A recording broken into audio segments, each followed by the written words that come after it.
So we have here 2003 Toyota Corolla. Going to be changing the serpentine belt, which is the belt that goes around the alternator, air conditioning, all the other pulleys back there. It's a pretty simple change. It's the same for a lot of the generation Corollas, Matrixes, Pontiac vibes that all shared the 1zzfe engine.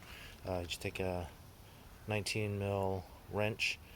You can use a socket wrench as well, but this cover may get in the way. But if you have a slight flex head wrench, it makes it easier. If you don't, you just remove those four nuts or two nuts and two clips, and then it'll give you clearance. If you look back here, there are there's an aluminum bracket back here. Let me see if I can get a focus on it. You attach yourself to the top one.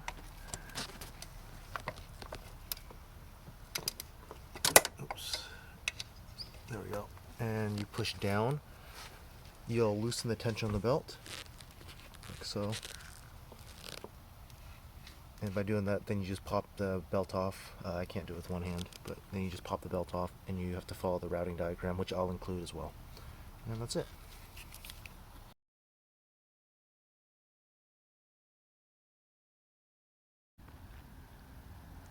So I pretty much just did this belt in about 5 minutes. The toughest thing really was just trying to route the belt through the proper pulleys, just making sure they're sitting in their grooves. And yeah, I did this with the cover on. So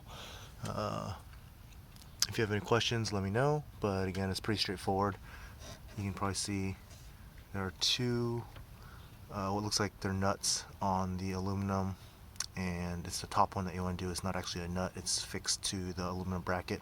You just push that downwards, and that tensioner will loosen up, and you can slide the belt on and off.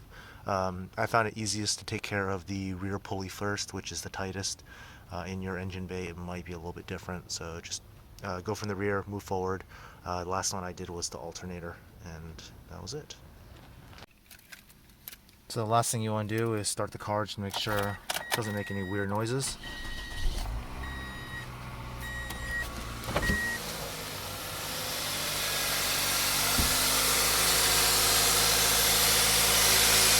Belt sounds good, it's no longer squeaking. That's it.